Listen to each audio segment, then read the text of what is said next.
Buenos días, que Dios les bendiga en esta mañana. Realmente es un gusto el verles aquí en nuestro salón de clase y también a todos los hermanos que ya están conectados allí en el Zoom. Damos gracias al Señor por cada uno de ustedes porque apartan este tiempo para seguir aprendiendo de la palabra del Señor.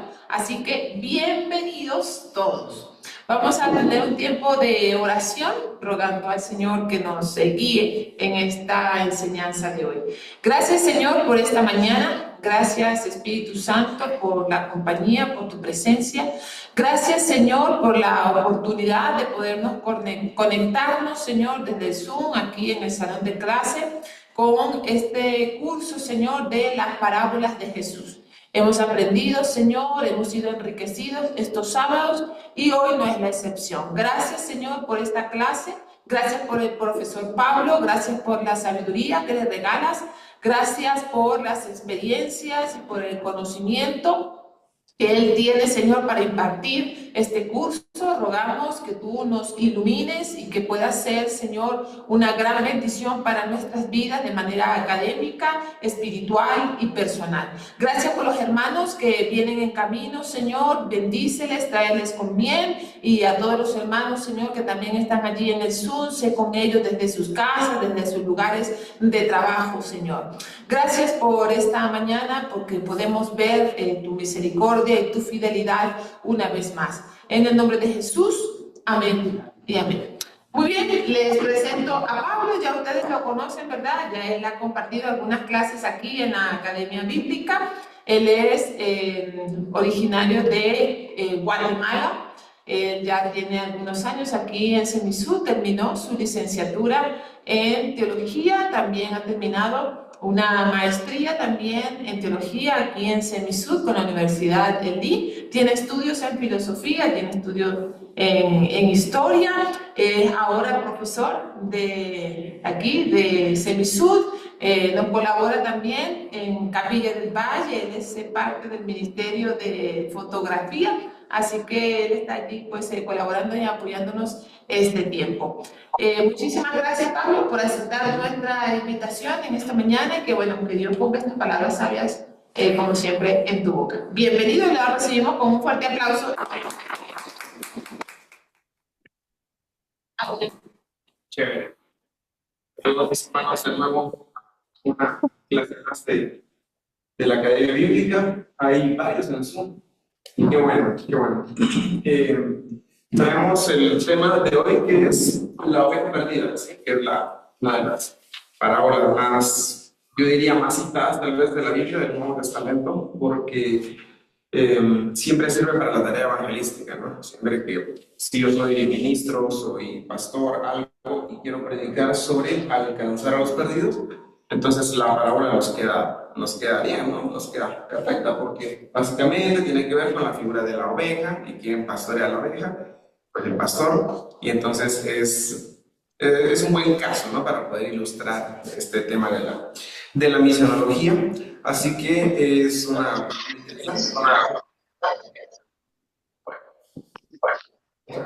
palabra interesante que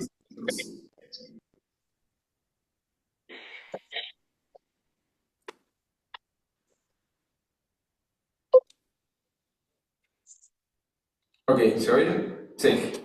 Entonces siempre nos sirve, ¿sí?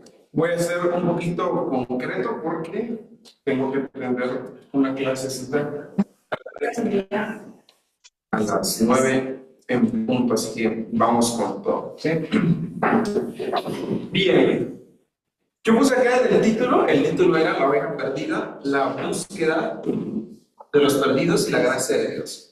Pero le planteamos aquí estos signos de interrogación, ¿no? Para más bien preguntar si la parábola trata de eso, ¿sí? Si la parábola en efecto está tratando sobre ir a traer a los perdidos. Hay parábolas que tratan no sobre ir a traer a los que no son parte de la comunidad cristiana, sino de ir a rescatar a los que ya han sido parte, como la parábola del hijo pródigo, por ejemplo. Esa parábola no sirve tanto para, no sé, hablar y predicar de que hay que ir a evangelizar a los que no han escuchado de Jesús, etcétera, sino que sirve un poco más para hablar de quienes ya han estado en la comunidad y han irse, ¿no? No sé si aquí con ustedes, pero en mi país decimos para la reconciliación. Por ejemplo, él, digamos, cae de la gracia, cae del pecado, ¿no? Y todo, porque carboneses, entonces la juventud lo traiciona y ¿para qué les cuento? ¿No? Entonces, cuando decimos vamos a evangelizarlo de nuevo para que vuelva a la iglesia, ahí estamos usando el concepto de reconciliación, ¿no? Entonces ahí la parábola del hijo pródigo sí funciona, no funciona tanto entonces para hablar de simple evangelismo. Entonces, en este caso, igual, la parábola de la oveja perdida, hemos dicho, bueno, trata sobre ir a alcanzar a los extraviados, a los perdidos, como dice el título, pero siempre es bueno revisar, ¿no? Si en efecto ese es el tema del que versa la parábola. Era chévere que Jesús daba algunas parábolas y a veces las explicaba, a veces, ¿sí? Y las otras veces ahí las dejaba al aire y a uno le tocaba preguntarse, ¿qué pasa aquí, no? Entonces, eso es bien interesante porque no tenemos una respuesta clara de hacia dónde van los ejemplos. Seguramente les ha pasado en el trabajo o en la familia, no sé, que ustedes plantean un ejemplo o alguien les plantea un ejemplo, pero no está claro el ejemplo, no se sabe hacia dónde va. En el mundo en el mundo ministerial de la diplomacia, por ejemplo, que a él le ha tocado en Guatemala, tiene que suavizar las palabras en el momento de decir algo. Si algo no le gusta, tiene alguna queja, tiene que usar ejemplos, analogías, poner las palabras más generales que se puedan. Y eso hace que muchas veces no se entienda el mensaje, pero eso es lo que se busca, que el mensaje quede ahí con muchas interpretaciones. Y esto lo vemos también en las parábolas de Jesús, ¿no? O sea, plantea el ejemplo, plantea los casos, no los explica, entonces es chévere que quede ahí para muchas interpretaciones. Así que eso podemos decir por ahora, ¿sí? Vamos con la primera diapositiva, entonces, que es el texto. El texto que nosotros tenemos. Ahí está. Este es el texto base y está en Lucas 15, del 1 al 7, ¿sí? Esta es la versión de Dios, la Santísima que se ve. Entonces, vamos a leerla. Dice: se acercaron a Jesús todos los cobradores de impuestos y pecadores para escucharlo. Los fariseos, junto con los maestros de la ley, criticaban a Jesús diciendo: este recibe a los pecadores y hasta come con ellos. ¿Sí? En respuesta, Jesús dio una enseñanza a través de una parábola, clásico de Jesús, ¿no? Dar esta parábola. ¿Quién de ustedes, teniendo 100 ovejas, si pierde una de ellas, no deja las 99? Adelante. No deja las 99 en el campo y va a buscar a la oveja perdida hasta encontrarla. Y cuando la encuentra, se pone muy feliz, la carga sobre sus hombros. Y cuando llega a su casa, reúne a sus amigos diciendo... Y cuando llega a su casa, reúne a sus amigos y vecinos diciendo: alégrense conmigo, porque encontré mi oveja perdida. Les digo a ustedes, en el cielo habrá más gozo por un pecador que se arrepiente que por los 99 justos que no necesitan de arrepentimiento. ¿Sí? En Guatemala yo he visto eso, pero con las gallinas, ¿no? Hay personas que, no sé, crían gallinas y tienen su corral y todo, y de vez en cuando hay alguna gallina con las suficientes agallas para saltar el corral y escaparse, ¿no? Irse. Y es bien chévere porque ahí he visto yo esos casos, ¿no? Donde sale la gente a buscar las gallinas por todo el pueblo, y cuando la encuentran, llegan felices, ¿no? Y dicen: encontré a la gallina, la llevan de las patas, ¿no? Ya la encontré, dicen. Y es una felicidad grande, ¿no? Y la gente se emociona. Sí, creo que vale como $15 una gallinita. Entonces, eso ha sido bien curioso, ¿no? Y es gente que cría, no sé, 100 gallinas, unos 50 gallinas. Entonces he dicho, bueno, tal vez en nuestros casos, que en mi caso no he visto eso con ovejas, pero lo he visto con gallinas, así que podríamos hacer un paralelo allí, ¿no? Este es el texto donde lo encontramos. También hay en Mateo, pero usamos el Mateo. Es más corto también y sin más la información. es la versión TCB, la traducción contemporánea de la Biblia. Yo creo que nos va a servir para el resto de la clase. Ok, la Biblia, como todo texto sagrado, decimos que es un texto polisémico. La verdad es que es un texto polisémico, tiene muchos sentidos, muchos significados. Por más feo que suene, cada quien interpreta la Biblia a su manera. Esa era una de las grandes,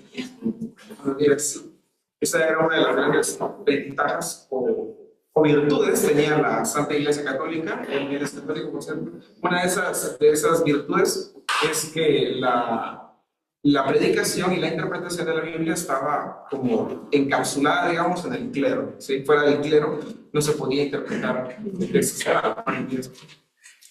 Entonces, bueno, por más feo que suene, digo, cada texto tiene muchas interpretaciones y como dijo un español que se llama Alex San Pedro, la Biblia dice, buenos días, la Biblia sin los ojos de Jesús dice cualquier cosa. Y es cierto, ¿no? Si leemos la Biblia sin la perspectiva de Jesús, la Biblia dice que matemos a nuestros enemigos, dice en Josué, que conquistemos las ciudades enemigas hasta que no quede ni una sola persona viva y muchas cosas dice la Biblia sin los ojos de Jesús, sin la perspectiva cristiana, ¿no?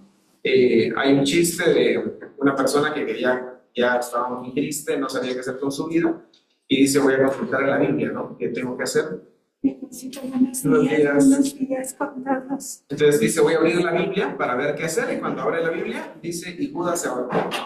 Él dice, bueno, voy a cambiar de texto para ver qué otro texto me ayuda, ¿no? Y abre otro texto de la Biblia al azar, de Proverbios, donde dice lo que debas hacer, hazlo pronto, ¿no?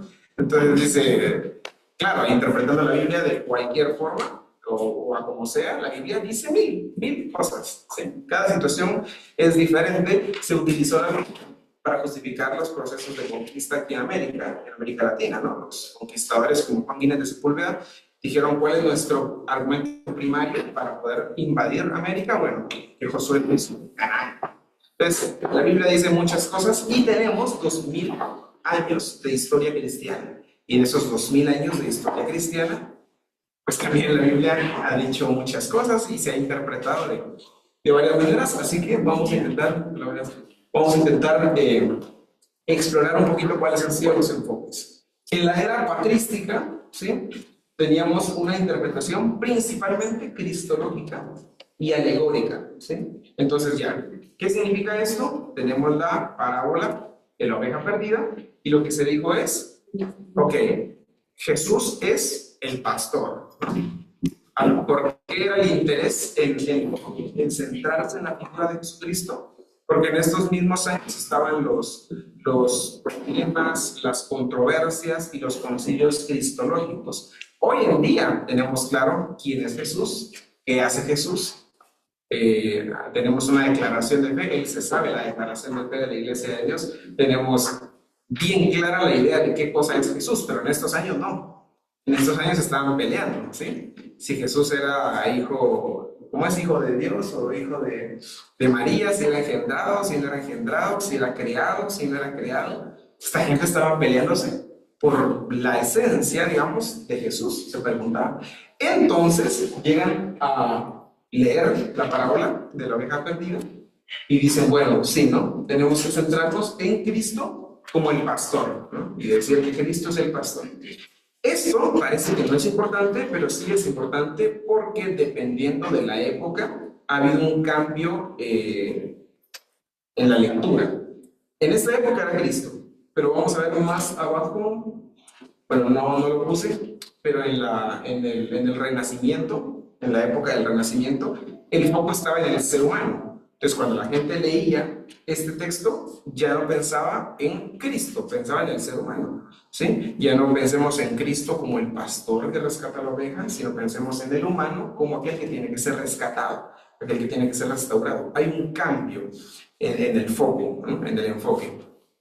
Hay un autor que se llama José Miguel Molino, él vino un par de veces aquí al Semisud y él hacía un ejercicio bien curioso. Él destacaba los cantitos, digamos, de hace 400 años y eran canciones, himnos, lo que sea, que hablaban de Cristo. Todo era Cristo, Cristo, Cristo. Y luego hace la comparación con los mismos coros, himnos, pero de hace 200 años, y ya cambió el enfoque. Todos estos coritos hablan sobre el ser humano, ¿no? Yo te necesito, yo te busco, yo.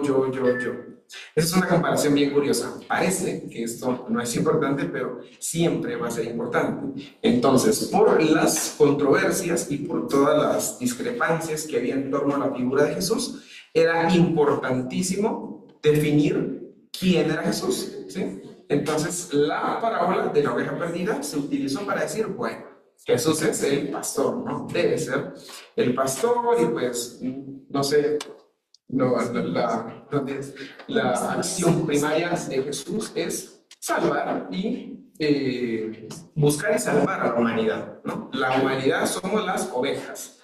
Y esa fue una primera interpretación. ¿Válida? ¿No válida? Claro, tiene su validez, porque los autores de esta interpretación fueron los santos padres de la iglesia, ¿no?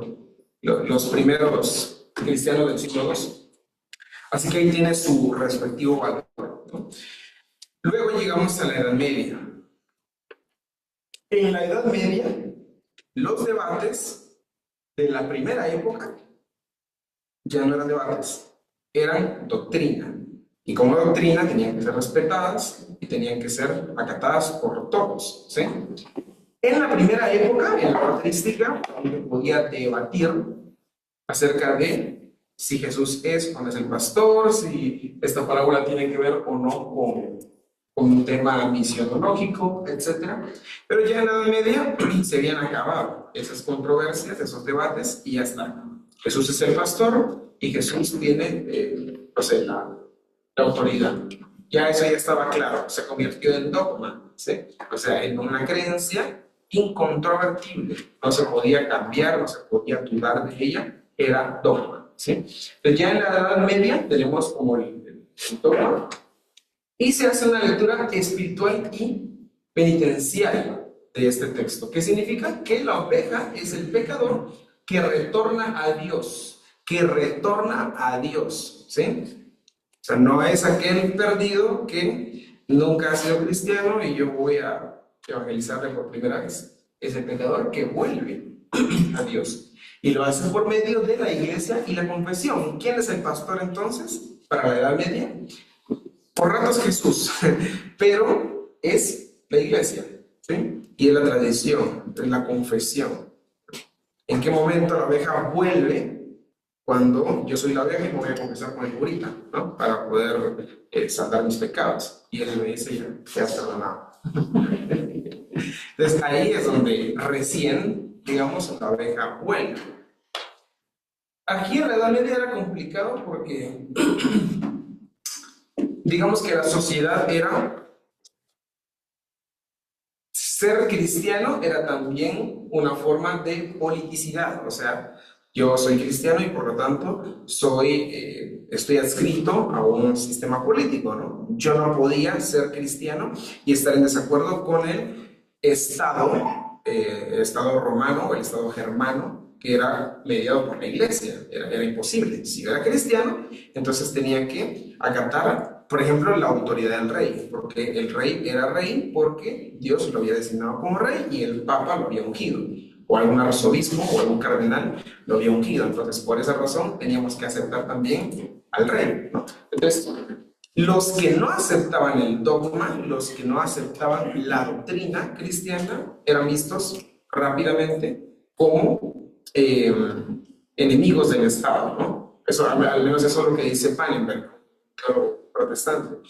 Aquellos que rechazaban la doctrina en la Edad Media eran vistos así como peligrosos para el Estado, ni siquiera solamente para la iglesia, sino para el Estado también.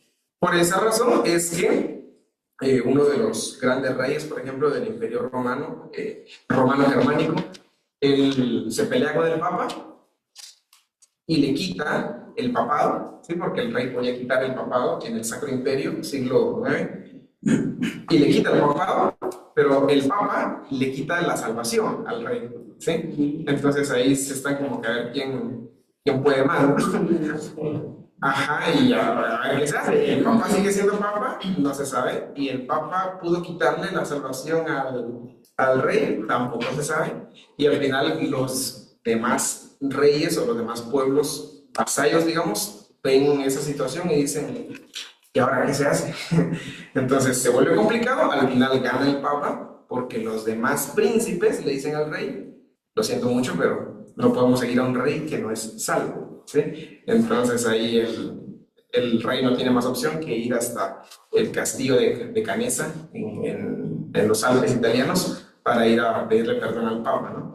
Fue una controversia bien grande, o sea, digo, en este caso, igual pasa algo similar con el tema de la doctrina eclesiástica católica. O sea, ¿quiénes tenían que mediar entre la oveja y el rebaño? La iglesia. Entonces, ¿quién es el pastor? Es la iglesia. ¿Quién es el que busca? Es la iglesia. Y todo lo que se haga tiene que ser mediado por la iglesia, ¿sí? A través de la vía de la iglesia. La iglesia es el pastor. Y alguien puede decir, bueno, ya no estamos en esa época, ya no es así. Ah, pero no sé, ¿sí? Nosotros tenemos lo que en latín se llama ordum salutis. ¿Qué significa? El orden de la salvación, ¿sí? Nosotros tenemos todo un esquema de cómo tenemos que ser salvos, ¿no? Hasta qué palabras tenemos que repetir para ser salvos, ¿no? Cuando él aceptó a Cristo, yo estaba ahí viendo de lejos y le dijeron, no hace la oración inicial, de fe. Y el predicador le iba a decir, no, repites, Señor Jesús, te acepto como mi Señor y Salvador. Y entonces él va y repite, ¿no? Tenemos un orden de cómo ser salvo. Luego de eso, ¿qué tiene que hacer? Tiene que bautizarse. ¿Qué pasa si no se bautiza? Decimos que no es salvo. Bueno, pero la cosa no se acaba allí, ¿sí? Cuando él ya se bautizó, tiene que santificarse, dice la Iglesia de Dios en su doctrina. Tiene que santificarse y es todo un proceso también. Y luego de santificarse, entra al estado de la santidad. Él es santo ante Dios, ¿sí? O sea, vean ustedes que es todo un orden de lo que hay que hacer. Lo más chévere es que Jesús no estaba pensando en nada de eso cuando salvaba a la gente, en nada, ¿sí? Y eso para mí me llama la atención, ¿no? Y me parece chévere. Jesús era tan simple como vete y no peques más. Maravilloso, Jesús es por eso le decimos maestro, ¿no? Entonces, es una cosa simple, ¿no? Sí, toma tu lecho y ya, eso fue todo. No había tanta ritualidad que hacer. ¿Por qué digo esto? Porque ese ordum salutis se empieza a establecer aquí también. Si un pecador, si la oveja perdida quiere volver al rebaño, ¿qué tiene que hacer? Bueno, aceptar todo lo que la iglesia está diciendo y, no sé, ajustarse a eso. ¿Cómo empieza esta idea de la penitencia? Empieza con cristianos que se bautizaban, eran bautizados, luego pecaban, ¿no? Y decían, ahora ya pequé, ¿qué tengo que hacer? Y la iglesia dijo, tienes que volver a bautizarte, ¿no? Y la iglesia estuvo así como un siglo más o menos, y luego dijeron, no podemos andar bautizando a todos 1000 veces, ¿no? Porque en Charret había que bautizarlo 15 veces en un día, ¿no? Para que vuelva a ser perdonado. Entonces la gente dice, bueno, tiene que haber otra medida que no sea el bautismo, dice la iglesia. Y entonces ahí es donde dicen, bueno, tenemos que empezar con el tema de la penitencia, ¿no? Tenemos que, no sé, decirle que, no sé, que haga algún ritual para ser perdonado o algo así. Y ahí está la doctrina, ¿no? De la penitencia. Y llegamos hasta la Reforma, donde ya estaban las indulgencias, habían bulas, papales, etcétera, ¿no? Así que ahí tenemos la Edad Media, ¿sí? Ya, hasta la oveja perdida, que son los pecadores que vuelven al rebaño y cómo vuelven a través de la Iglesia Católica, ¿sí?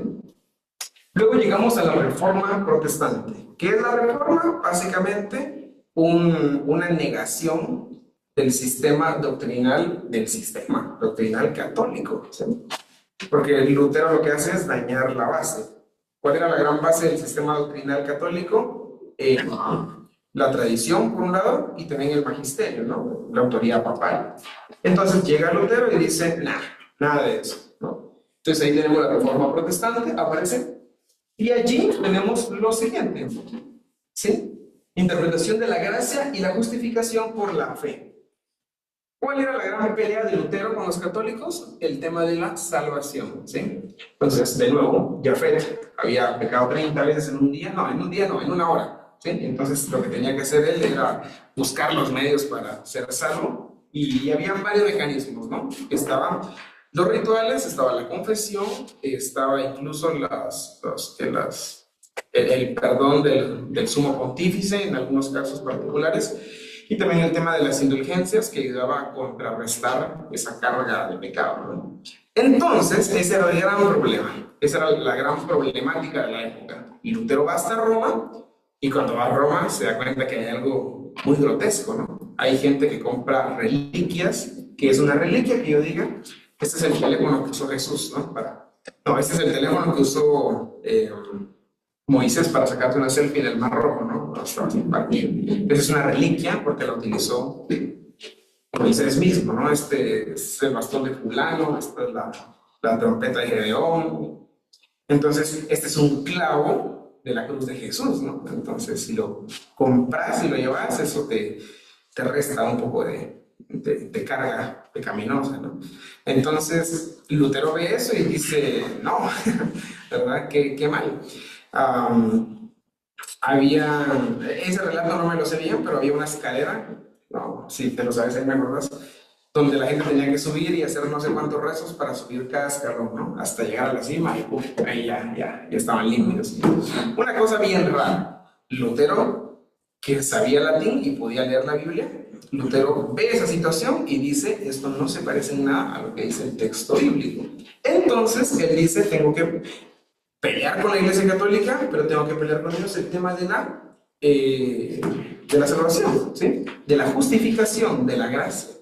Entonces, es por esa razón que tenemos en la Reforma Protestante la interpretación de esta parábola desde la perspectiva de la gracia y la justificación.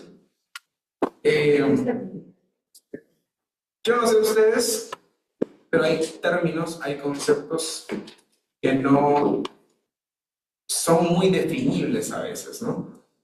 Por ejemplo, el tema de la gracia. Cualquier libro, cualquier manual de teología, cualquier texto que explique nuestra doctrina, habla de gracia, pero es que no se puede definir la gracia. ¿Qué cosa es la gracia? ¿Sí? Cualquier cosa que digamos, cualquier definición que demos o que encontremos en algún diccionario o en la RAE, va a quedar muy disuelto, ¿no? Alguien que pueda buscar allí en la Real Academia qué significa gracia en el ámbito religioso, o pregunta. Algo inmerecido, recibir algo inmerecido. Ahí tenemos, algo inmerecido. Ahora tenemos que preguntar algo. O sea, vean que si yo digo, esa es la definición que yo tengo de gracia, y es la que siempre me han dado. Perdón, la que se me dice que gracia es la vida de Dios en Jesucristo. Correcto. Hay diccionarios donde se define la gracia. Tenemos el caso de la TCB y lo que dice nuestra hermana, a recibir algo inmerecido, ¿sí? Ya. Esa es la definición que yo tengo de gracia, recibir algo inmerecido. Pero no sé si nos damos cuenta de que esa definición es muy escueta, ¿sí? Es como si yo digo, decimos una palabra en Michil, cualquier palabra. Shell, ¿no? Es una palabra del idioma de él, no nos digas qué significa. Shell, ¿no? Ya, está bien. ¿Qué pasa si yo les digo, Shell es algo que está por ahí y hace aquello? Ahí les dije algo sobre les intenté definir qué es Shell. Es que no les estoy diciendo mucho, ¿no? Es algo que anda por ahí y hace algo y es chévere, ¿no? No estoy diciendo mucho con eso. O como que yo, por ejemplo, cuando yo digo Dios es una entidad, una cosa gigante, incomprensible, inmensa. No estamos diciendo nada de Dios, ¿sí? Nada. Pasa algo similar con la gracia. La definición que yo tengo, que es compartida con la hermana, recibir algo inmerecido. No nos dice mucho, ¿sí? No nos dice mucho. Por ahí tiene que ver como cuando vaya Fred caminando, ¿no? Y es carnaval y le tiran un montón de agua. Esa no es una costumbre en Guatemala, pero aquí sí. Y decimos, bueno, pues lo bajaron de gracia, ¿no? Por ahí va el término. Pero todavía es muy escueto. ¿Qué cosa es la gracia al final, no? ¿Qué es la gracia? Yo tengo esa idea, pero se me hace insuficiente, ¿no? Bueno, cuando le pedimos a un diccionario, a un teólogo, a un comentario bíblico o a cualquier otra persona que ahonde en el término gracia, ahonda un poquito, ¿sí? Pero nos sigue dejando en el aire, ¿no? Eso es complicado. Bueno, esa idea de la gracia entonces aparece en la Reforma Protestante. Lutero dice, la salvación es por la gracia. En latín es sola gratia, ¿no? Pues la sola gracia es uno de sus principios. Y entonces, dice Lutero, saber qué es la gracia, Dios sabrá qué cosa es la gracia, pero somos salvos por gracia, ¿no? Y la gracia es lo más chévere. Y la justificación es por la fe. ¿Ya? ¿Cómo se justificaba en otras épocas? Intentando dar pruebas, evidencias, muestras, que en el caso de la Iglesia Católica eran indulgencias, penitencias, sobre la salvación misma, ¿no? Intentaban obrar para demostrar que eran salvos o para concretar la salvación. ¿Por qué el paralítico del libro de Hechos, cuando van caminando los apóstoles y lo ven ahí tirado y le dicen, no tengo plata ni oro, pero lo que tengo te doy? ¿Por qué ese paralítico estaba en la iglesia? Él era pilas, ¿no? Él era inteligente. Y él estaba en la iglesia, estaba en la puerta, porque mucha gente creía que con las obras podían demostrar algo de su salvación. O sea, antes de entrar al templo a ofrecer mi sacrificio, que gracias a Dios que hay un paralítico ahí tirado, ¿no? Porque puedo demostrar que soy bondadoso, que hago misericordia, ¿no? Entonces, chévere, chévere, chévere. Que hay una moneda y ya, ahora puedo entrar a la iglesia, bueno, pues, no sé, a decir que soy salvo, ¿no? Y que además hago misericordia. Tenía su sentido. Entonces, de alguna manera, ese tipo de acciones justificaban nuestra idea de salvación. Justificaban la idea de que somos salvos, de que hemos sido rescatados. Entonces, Lutero dice, no es por obras, es por fe, ¿sí? Es por la fe en Jesús. La oveja no puede salvarse a sí misma, solo Dios la puede rescatar. Aquí empieza una de las doctrinas más problemáticas para nosotros los pentecostales, y es la doctrina de la salvación. Nosotros creemos, yo creo, que podemos elegir ser salvos, aceptar, vean la frase, aceptar a Jesús, ¿no?, como Salvador. Pero después de la Reforma aparece una doctrina según la cual nosotros no podemos elegir ser salvos, porque no tenemos libre arbitrio, no tenemos libre albedrío, ¿sí? Y esa idea nos cae mal, nos choca, no nos gusta, pero tampoco es una doctrina del diablo, no, es una doctrina propuesta por otros cristianos. ¿Qué dice esa idea? Que Yahvé no tiene libre albedrío, no puede decidir, ¿no? Si él decide comprar una computadora Mac rosadita, no es porque él lo decidió, sino porque ya estaba predestinado por Dios. Él no se levantó y dijo, voy a llevar una gorra a pesar de que no hay sol, sino que Dios dijo, ya, voy a hacerle llevar la gorra, ¿sí? Entonces, ese tipo de cositas se iban dando, ¿no? Entonces, es una idea que lo que hizo fue desafiar 1500 años de historia cristiana, porque la Iglesia Católica creyó por mucho tiempo en el libre albedrío, ¿no? Y alguien puede decir, claro, hay libre albedrío porque podemos decidir hacer las cosas. Pero en esta época de la Reforma empiezan a decir, ¿y qué tal si no? ¿Cuál es tu comida favorita? La pizza. Entonces yo te pregunto, ¿elegiste el gusto por la pizza? Ya venía el gusto por la pizza. Entonces alguien puede decir, hay cosas que no elegimos, que no decidimos, ¿sí? ¿Decidiste nacer en Guatemala? En el Triángulo Ishil, ¿decidiste hablar español? No. ¿Verdad? ¿Decidiste hablar Ishil? Tampoco. Entonces, por ahí empiezan a decir, tal vez. Hay muchos aspectos en los que no hay libre albedrío, ¿no? No podemos elegir. Entonces, esta doctrina avanza. Hay un señor que se llama Juan Calvino, no era pelado, sino que simplemente era su apellido, era francés. Y él dice, sí, ¿no? Es chévere esta idea, porque significa que toda nuestra salvación depende única y exclusivamente de Jesús, de Dios, ¿sí? Dios decide a quién salvar. ¿Qué dice el texto? Porque de tal manera amó Dios al mundo que envió a su único hijo para que todos los que creen, no para que todo el mundo, para que todos los que creen sean salvos, no se pierdan, sino que reciban vida eterna. Todos los que creen. Eso ya es hacer dos grupos, ¿sí?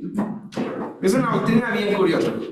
A nosotros, los pentecostales, claro, a mí también no nos gusta mucho, porque siempre está aquella idea, ¿no? De que Dios decide a quién salvar y a quién no. Entonces, sí, tenemos ese problema. Pero hay muchas iglesias que sí lo creen. ¿Por qué digo todo esto? Porque a partir de este momento la gente dice, claro, la oveja perdida no puede salvarse a sí misma. Porque para la iglesia reformada, si nosotros podemos elegir aceptar a Jesús, ¿qué es lo contrario de aceptar? Rechazar, ¿no? Que si podemos aceptarle, podemos rechazarle. Y eso de alguna manera es salvarnos a nosotros mismos. Entonces, en la reforma y post-reforma se dice, la oveja no puede salvarse a sí misma. Solo Dios la puede rescatar.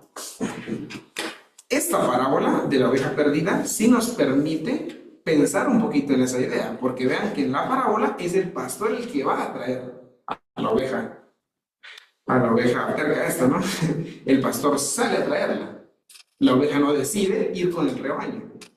A lo mejor la oveja quería estar fuera del rebaño y va el pastor y la agarra a palazos y la regresa, ¿no? Al rebaño, ¿sí? A bastonazos. Entonces, por ahí esta parábola nos da un poquito ese indicio para pensar de que tal vez sí, tal vez nosotros no elegimos ser salvos, sino que Dios va y nos hace salvos, nos trae al rebaño, ¿no? Por ahí va un poquito la idea. Y finalmente tenemos la época moderna, ¿sí? La modernidad no ocurrió hace mucho tiempo, es reciente, va del siglo XVIII al siglo XIX, ¿sí? En esa época tenemos una lectura de dos tipos, moral y humanista, ¿sí? Eso es lo que más prepondera. ¿Qué significa? Esta es una parábola de amor universal de Dios, ¿sí? Eso es lo que emana. Y también la responsabilidad pastoral hacia los demás. Ok, en esta época ya no se pone la atención en el pastor, Jesús, ni tampoco en la oveja, ni tampoco en el rebaño, ni en la salvación de la oveja, sino se pone más bien la atención en los pastores que tienen que ir a traer al rebaño, ¿sí? Entonces se vuelve más bien, el foco cambia, gira. Ya no es la oveja, ya no es el pastor, ya no es la salvación, sino es la tarea pastoral, ¿no? La que va a ser el centro de atención en esta época. Yo siempre he dicho que la parábola ¿de qué es? Del sembrador es una parábola no sobre la gente, ¿sí? No es una parábola sobre, sí, hay gente buena que escucha la palabra y hay gente mala que no escucha la palabra y hay gente que la escucha un rato y que llega tarde del culto, no. Yo siempre he dicho que esa parábola no trata de eso. Trata sobre el predicador, sobre el pastor. Porque si Yahvé es el sembrador y Yahvé no labra la tierra, sino que la tira en el camino, o sea, ¿qué tan malo tiene que ser un sembrador para tirar la semilla en el camino, ¿no? Y para después tirarla entre un montón de piedras. Es una parábola sobre los pastores y sobre la tarea pastoral, ¿sí? ¿Cuál es la tarea del sembrador? Labrar la tierra, preparar la tierra. Entonces, más bien parece que el sembrador no es muy eficiente en esa parábola, ¿sí? Todo el tiempo hemos dicho que es una parábola sobre la gente, pero no, es sobre los predicadores, ¿no? Entonces, igual pasa aquí. Decimos en esta época, en la modernidad, no es una parábola sobre la oveja, aunque se titule así, ni tampoco es sobre los pastores. Es una parábola, ni tampoco es sobre la salvación. Es una parábola sobre la labor pastoral, ¿sí? Así que ahí tenemos ese punto. Bien, preguntas hasta acá, comentarios, algo que haya que conversar, decir. Yo les escucho.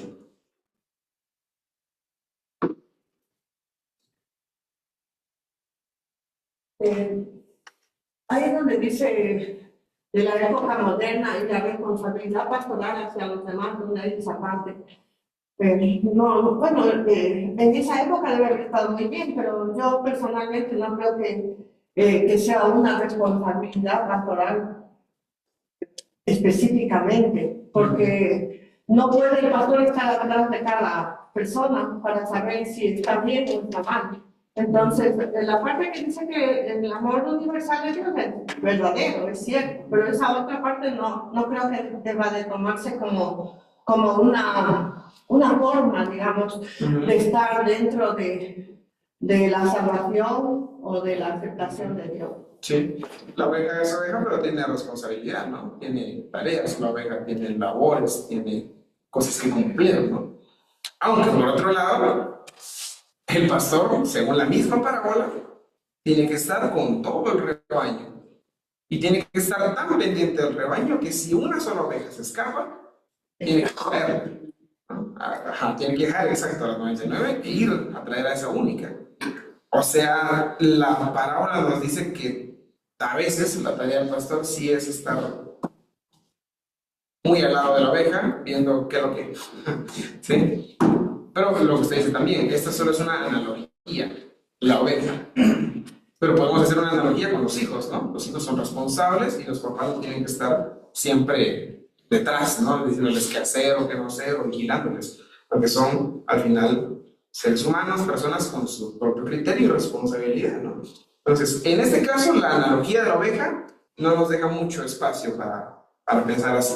Pero la del hijo pródigo, esa sí nos da el espacio, ¿no? El hijo pródigo era un adulto, sabía lo que hacía, tenía responsabilidad y el padre no tenía que estar siempre detrás, ¿no? Viendo que hiciera lo correcto. Así que ahí tenemos esas dos analogías. ¿Iba a decir algo más? Sí, que más estoy de acuerdo con esa parte en donde dice Dios la rescata, pero no en el sentido así tan como decir, me paro aquí en esta puerta y aquí está Dios, no. Más bien es como un sentido en donde una vez que nosotros aceptamos que somos pecadores, nos arrepentimos y Cristo viene a nuestras vidas, entonces ahí viene a operar el Espíritu Santo. Y el Espíritu Santo es el que nos va a dar el convencimiento de lo que estamos haciendo, si estamos de acuerdo a lo que Dios nos pide, nos dice en su verdad, o estamos haciendo lo que nosotros queremos. Entonces, yo más bien partiría desde ese punto de que si Dios rescata es incierto, pero también es parte también de uno mismo el hecho de tomar las enseñanzas, lo que el Espíritu le puede estar diciendo de cómo tiene uno que reflejar a Cristo. Sí, porque al final el pastor no sacó a la oveja del rebaño, ¿no? Sino que la oveja se fue. Entonces también hay como la responsabilidad que está también en la oveja. Sí, sí, correcto. Chuta. Vamos a ver, hay una persona del Zoom y luego acá.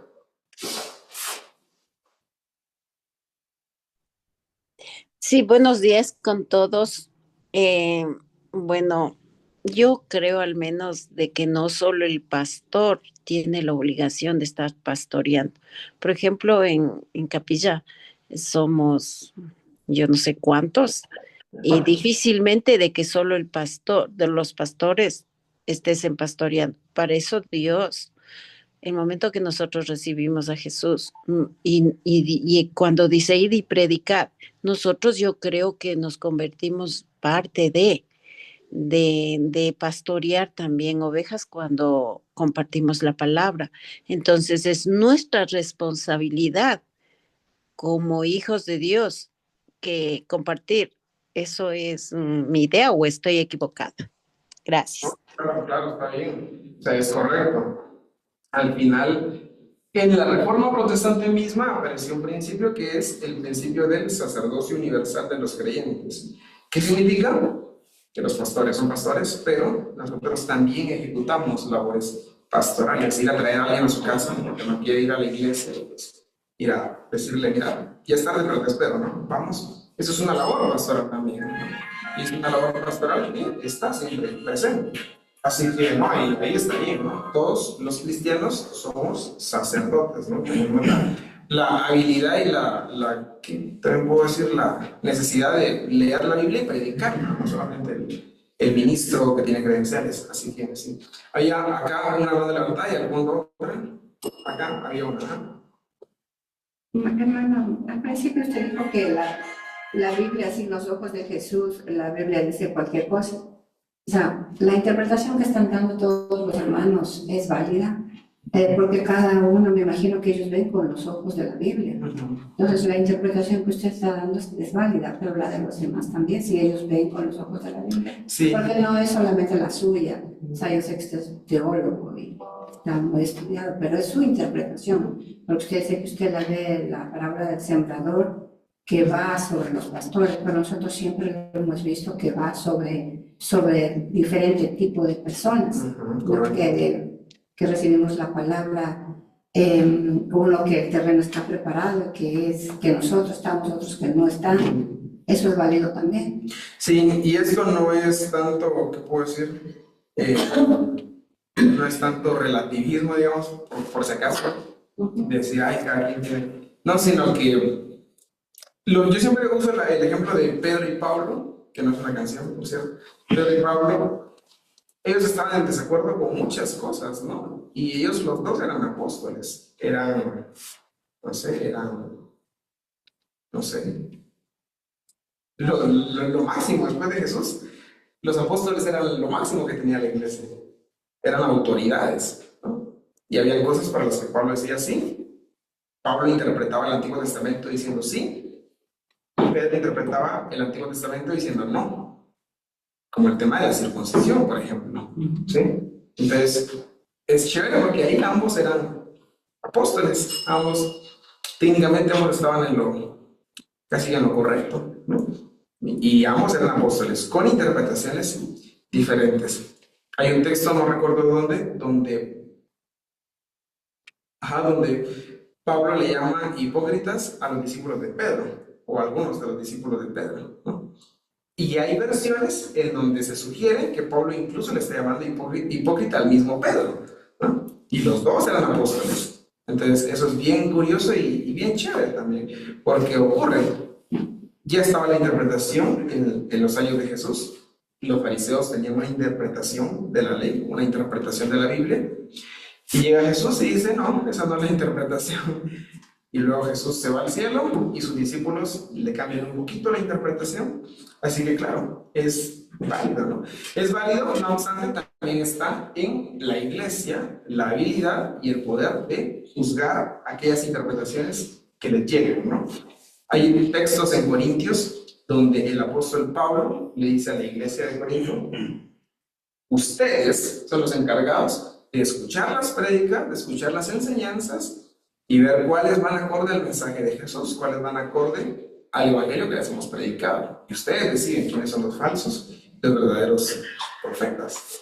Entonces, también en la comunidad, en ustedes, en mí, está esa habilidad, está esa agencia de determinar qué interpretación es válida. Si yo vengo a decir aquí, por ejemplo, la parábola de la oveja perdida, significa que tenemos que ir a traer a, no sé, a cualquier pandillero y hacer de la iglesia una pandilla, ¿no? Y convertir la iglesia en un centro de crimen organizado. Ahí claramente a la iglesia le toca decir esto no, ¿sí?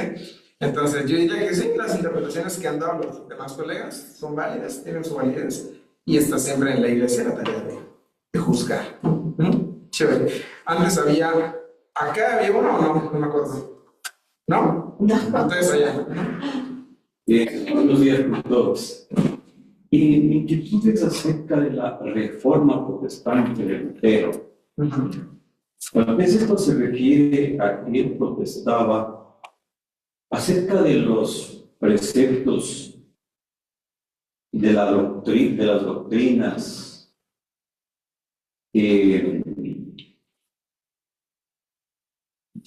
católicas acerca de lo que profesaba o decía el catecismo católico. En este caso, que la salvación se conseguía pagando indulgencias, que la salvación se conseguía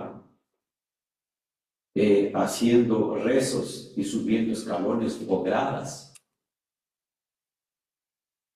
que la salvación se conseguía cumpliendo ciertos ritos religiosos que tenían que cumplirse dentro de la religión católica, en este caso llámese los sacramentos, el bautismo, la comunión, la confirmación, el matrimonio católico, e inclusive hasta para morir tenía que recibir esa persona moribunda los santos óleos. Y también lo otro le veo como una parte política, de que Constantino tenía que aceptar la religión católica, al Papa de Roma y a todos los cristianos para poder seguir gobernando, aceptar la religión católica. Porque él fue hijo de una mujer santa católica, ¿no? Si me recuerdo el nombre. De la mamá de La mamá de Constantino. No. Sí, Porque una santa católica, no sé, Santa Catalina de Siena, me invento. Santa Mariana, no sé. Elena. ¿Cómo era? Elena. Elena, católica, ¿no? Sí. Católica, entonces. Él entonces, para poder gobernar Roma y poder tener el poderío de Roma, pues tuvo que aceptar los consejos de la mamá, ¿no? En este caso, ¿no? Era católica. Entonces, mi pregunta es a esto. Martín Lutero protestó contra esta doctrina católica, protestó contra los sacramentos católicos, protestó contra el Papa y ciertos abusos que cometía la Iglesia Católica, inclusive esto de la Santa Inquisición, ¿no? De que si alguien protestaba o alguien era científico o alguien daba una teoría filosófica, médica, y hasta cierto punto de raciocinio inteligente y por sentido común acerca de tal o cual castigo, acerca de tal o cual enfermedad declarada dentro de la religiosidad, dentro del catolicismo o dentro del cristianismo como una maldición, como algo, un castigo de Dios, mas no como una consecuencia de los errores humanos. Como decimos ahora, modernamente, que acabamos de pasar el COVID y esta pandemia, de que no se lavaba las manos y no cumplía ciertas normas de higiene, pues se contagiaba de COVID. Sí. Y que no se ponía mascarilla. Sí. Y que no estaba vacunado, no entraba a un centro comercial, etcétera, etcétera. Cosas y preceptos humanos.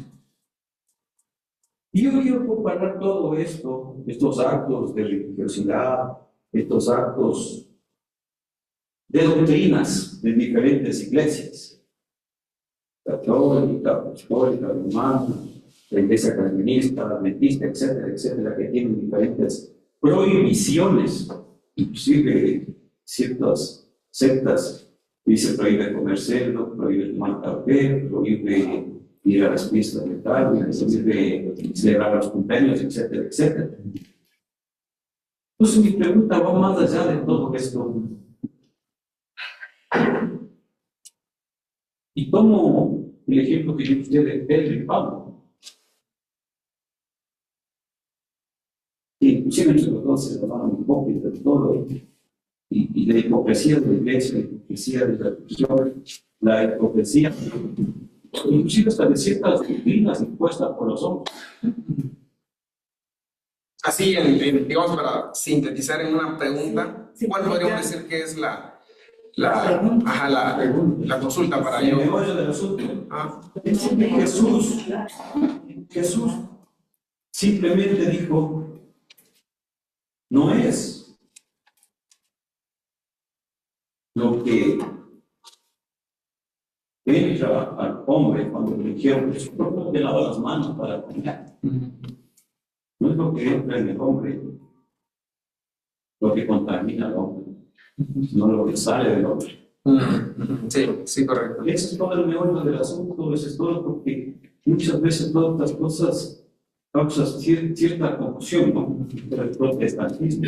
No sé a qué estamos protestando, sino a las doctrinas de la Iglesia Católica Protestante o verdaderamente a la sana doctrina que a veces los hombres no queremos aceptar. Sí, no, ahí hay bastantes cositas. Y eso es bien curioso porque Lutero no protestó contra todo el sistema católico, ¿no? Él tenía como 3 bloques principales: la autoridad papal, el tema de la salvación y los medios para llegar a la salvación, y también el tema de, el Papa, la salvación y todo lo que va con ello, y el tema que era algo muy de la época, no era algo de toda la historia del catolicismo, sino de esos últimos años, el tema de las indulgencias, ¿no? Esas 3 cositas eran lo que a él le incomodaba. Después de que termina la reforma de Lutero, después del 1517, allí aparece la iglesia luterana, porque hay un montón de gente que sigue a Lutero en el norte-sur, en el sureste de Alemania. Lo siguen, empieza la iglesia protestante, y entonces aparece la iglesia luterana, una nueva iglesia, pero esa iglesia luterana era muy similar a la católica, ¿sí? En muchos aspectos, en muchas cosas, en la vestimenta, en la infraestructura, en casi todo, eran iguales. O sea, Lutero tenía problemas con temas que en teología llamamos, alguien se está levantando, con temas soteriológicos. Con eso tenía un problema Lutero, temas de salvación.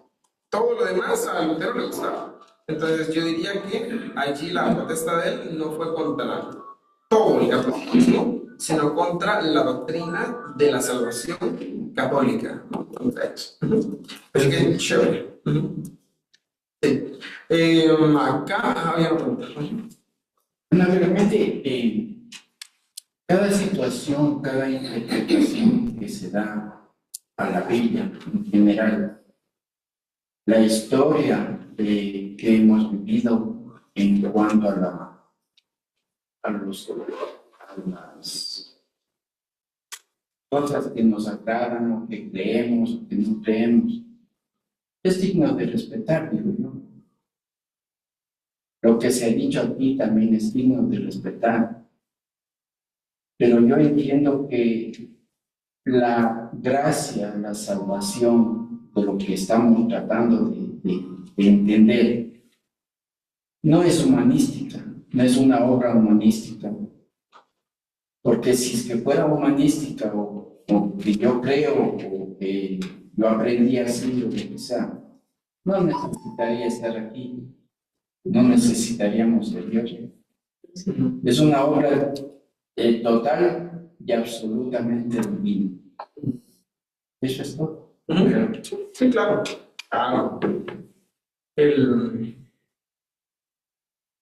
Temas como gracia, temas como salvación, como justificación, tienen su origen en los textos paulinos, ¿no? En las cartas de Pablo.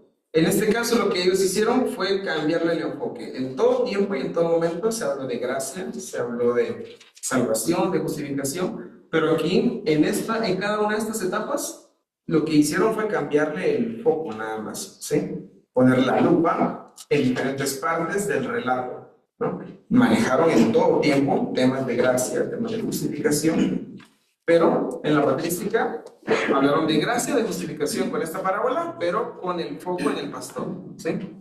Ya en la Edad Media, con el foco en los medios para volver al rebaño. Ya en la época protestante, en la salvación, justificación. Sí tenían en cuenta el espectro de la gracia, el espectro de la justificación. Y lo chévere es que, aunque Pablo no nos diga exactamente qué cosa es la gracia, y los teólogos tampoco, lo cierto es que sabemos que hay algo que se llama gracia, que viene de Dios y que por ella somos salvos, ¿no? Entonces, es lo único que necesitamos saber también, ¿no? Entonces, sí se manejó esa dinámica, ese concepto, la conceptualización de la gracia y el uso de la gracia. Lo único que cambió un poquito fue el foco. Tal vez en la Edad Media se perdió esa idea, ¿no? Y se dijo, bueno, la gracia, tal vez sí nosotros la podemos adquirir, ¿no? La gracia la podemos ganar, la podemos comprar, ¿no? Compramos nuestra indulgencia y ahí tenemos gracia delante de Dios. Tal vez ahí en la Edad Media. Ya en las demás siguió la misma dinámica de pensar en volver al rebaño como un acto de gracia. Ok, ¿algún otro comentario, alguna mención, algo más antes de avanzar? Ok, entonces sigamos. Por favor, la siguiente, digamos, si Dios algo. ¿Se está bien? ¿Ahí no hay cambio? ¿Dónde? Ok, entonces, aquí hay algo, ahora sí, para empezar, ya revisamos cómo se había interpretado antes, y como estas son interpretaciones que, como dice nuestro hermano, tienen su valor, tienen su validez, su importancia y todo, al final es una interpretación más, ¿sí? Son interpretaciones. Nosotros tenemos que revisar también una interpretación que pueda ser un poco más nuestra. ¿Qué elementos podemos destacar de allí? Dos cuestiones: la sociedad campesina en la que se da esta parábola y América Latina, el sitio en el que nos encontramos. Hay personajes de teología de la liberación que dicen esto es una muy buena, eso es un muy buen dato, ¿no? Porque la sociedad latinoamericana se parece mucho a la sociedad campesina en la que aparece este relato, ¿sí? Entonces, esta parábola surge en una sociedad rural, ¿sí? O sea, Jesús hubiera dado hoy en día, en los estudiantes aquí en Ecuador, parábolas sobre los choclos o algo así, ¿no? Parábolas sobre cualquier otra cosa, algo que sea contextual, digamos, que sea nuestro. Ahí se hubiera ubicado su mensaje y sus parábolas. En este caso, tuvo que hablar de ovejas porque medio mundo andaba con ovejitas, ¿no? Había un montón de pastores que pues, ese era su trabajo, eso se encargaban de la tarea pastoril, ¿sí? Entonces, como nace en un contexto, en una sociedad rural, él sabe que el pastor simboliza cuidado, cercanía y también responsabilidad comunitaria. Entonces, Jesús dice, vamos a usar la figura de el pastor. Usa la imagen del pueblo trabajador, ¿sí? No del pueblo religioso. O sea, para hablar de sus parábolas, Jesús no utiliza al sacerdocio, no utiliza al templo, él utiliza a la gente, al pueblo, ¿no? Tenemos ahí ese otro dato. Y revela un Dios que se identifica con lo sencillo y con lo cotidiano, ¿no? Ahí tenemos el primer momento de esa parábola cuando Jesús la pronunció. ¿Qué tenemos en América Latina? Nuestros pueblos comparten raíces campesinas e indígenas, donde la comunidad y la tierra son centrales, ¿sí? ¿Quién va a entender mejor la parábola del sembrador? ¿El rey de Francia? Ya no hay rey, ¿no? ¿El rey de Inglaterra? ¿O nuestra gente que cultiva? Ahí tenemos esa variación, ¿sí? Claro que va a haber una cercanía más chévere. ¿Se imaginan ustedes un sembrador mientras trabaja la tierra, mientras siembra, hablarle de esa parábola? Eso sería chévere, ¿sí? Y yo creo que si leyéramos este texto entre sembradores, entre personas que trabajan la tierra, yo sospecho que si hiciéramos una lectura comunitaria podrían darme la razón con lo que les digo del sembrador, ¿no? Diría, yo creo que era responsabilidad del sembrador que la semilla caiga pues en buena tierra, ¿no? Era responsabilidad del sembrador. A eso nos dedicamos, nos dirían los hermanos, ¿no? Estoy muy seguro de eso. No ha pasado, pero a lo mejor algún día, porque están leyendo el texto desde su contacto con la tierra, ¿no? Eso es chévere. La oveja perdida representa a los excluidos y olvidados que Dios busca y valora. Esa es una muy buena interpretación que podemos nosotros tener acá en nuestro contexto latinoamericano. O sea, hay muchas analogías con estos otros, ¿sí? Invita a una iglesia cercana, popular, liberadora, que sale a buscar y celebra la vida recuperada, ¿no?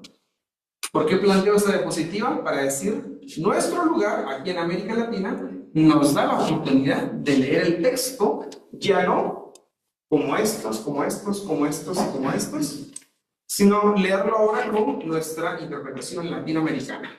Nos da esa posibilidad. Así que vamos a avanzar en esa vía.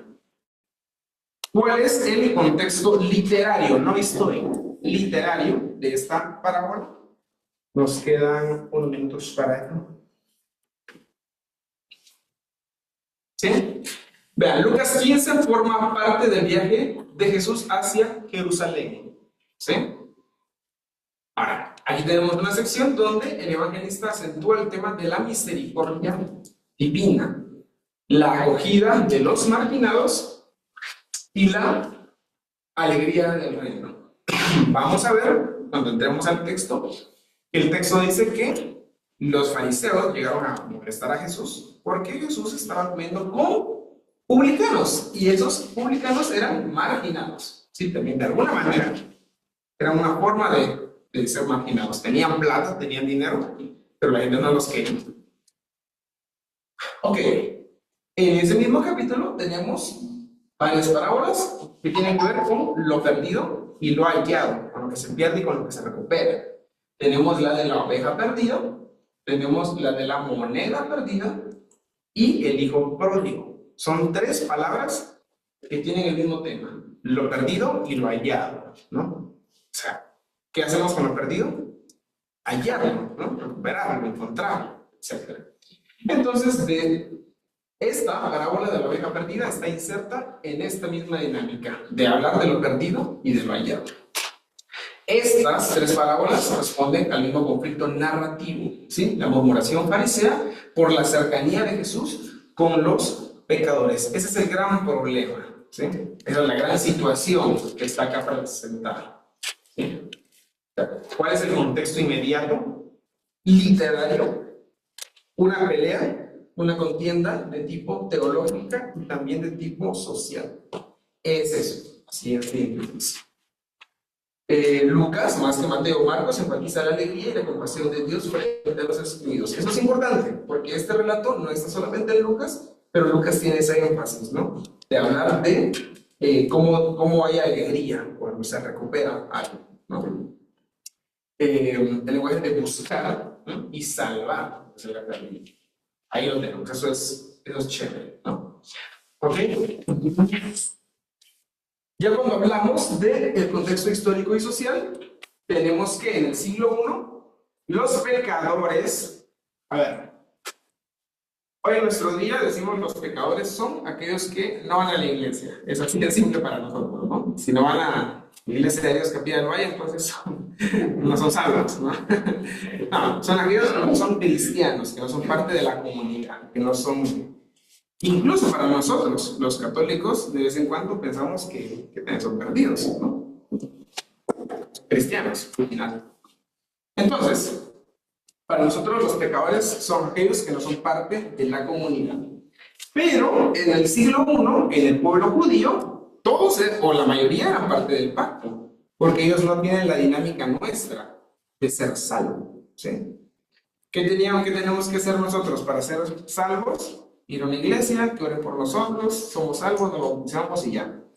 Pero para ellos no.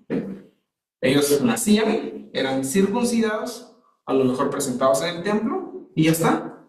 Están dentro del pacto, desde niños. No tenían que hacer nada. No tenían que hacer una oración de fe, nada. Ya estaban dentro. Entonces, los pecadores en el siglo I tenían que ser otro tipo de personas.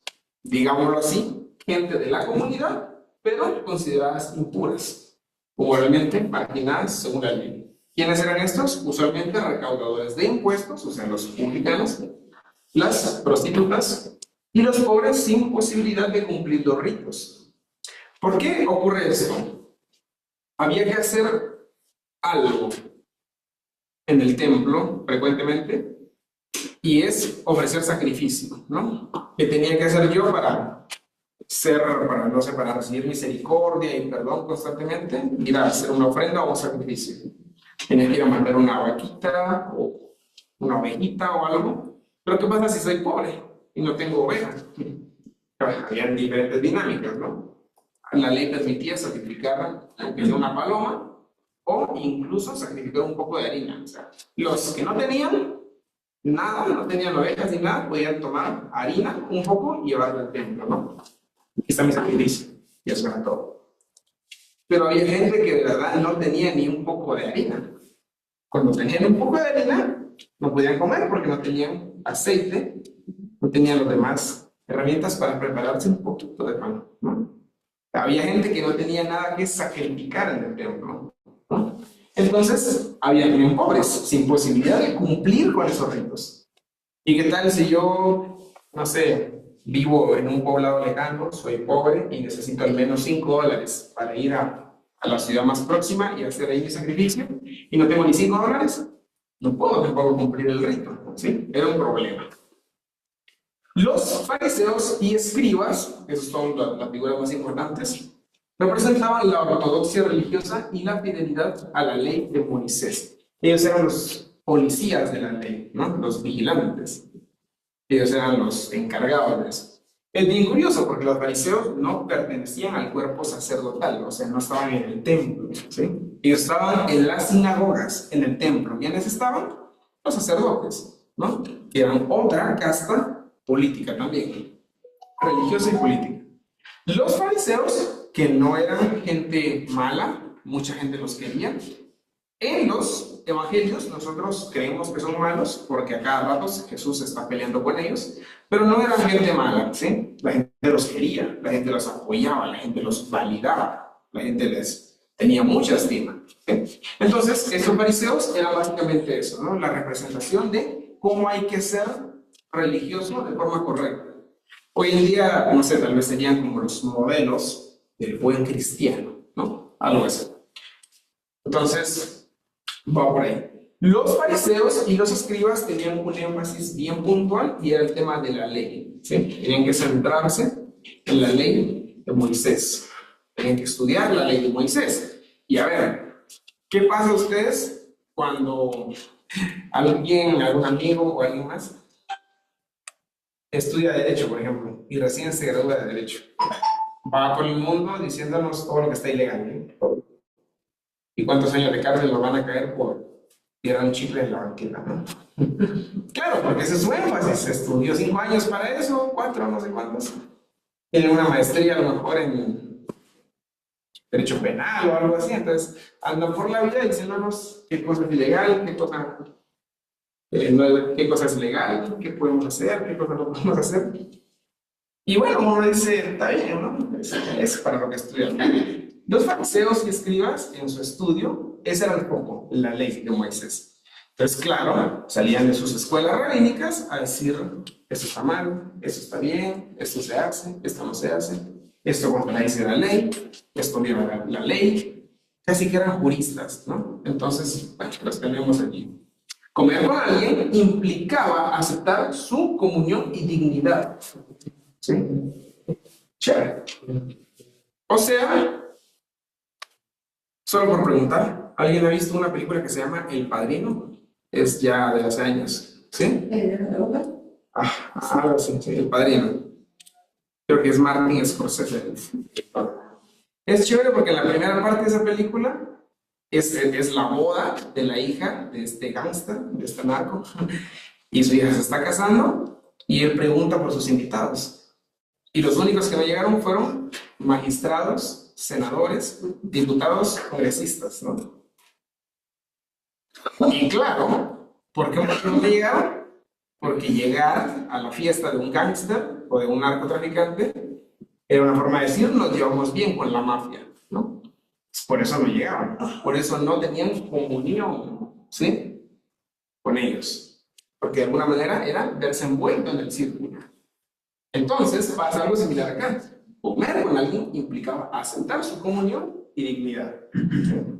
¿Se imaginan ustedes a los, no sé, congresistas o senadores que no sabían que Pablo Escobar era narco y fueron a sus fiestas y tienen fotos con él y todo, y después sale el caso de que era un criminal?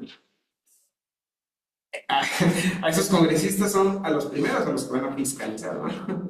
Por estar envueltos, por sentarse a comer con estas personas, ¿no? O sea, ahí lo tenemos. Entonces, digo todo esto porque no era algo muy apropiado, ¿no? Para la época. Era una muy mala idea, ¿no? Por ejemplo,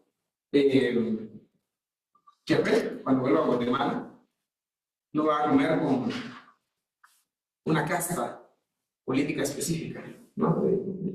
Del sistema eclesiástico. Porque entonces, si alguien sube una foto, van a decir, uy, Chepe es de ese círculo. Ajá, sí, sí. Ajá. Para mí sería trágico que haya una foto mía con Cash Luna, ¿no? No. Sería problemático, ¿no? Que no nos vean juntos. Pero es diferente ahora, ¿no? Dios nos mandó a ir a la web.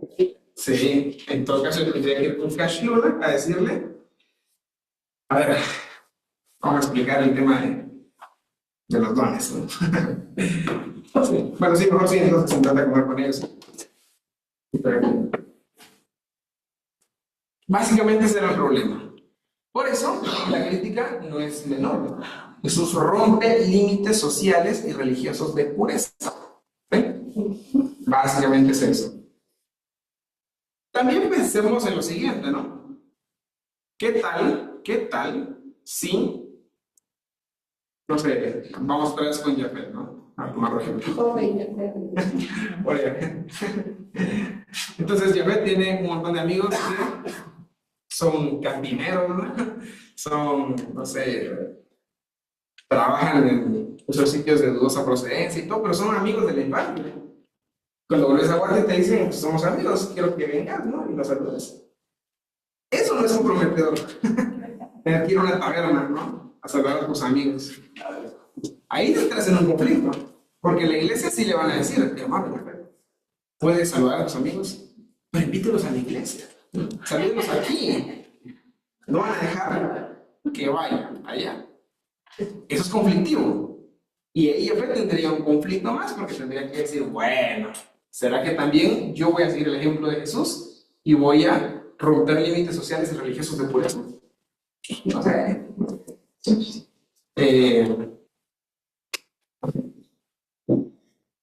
Yo tenía unos amigos, yo ya era cristiano, pero no era.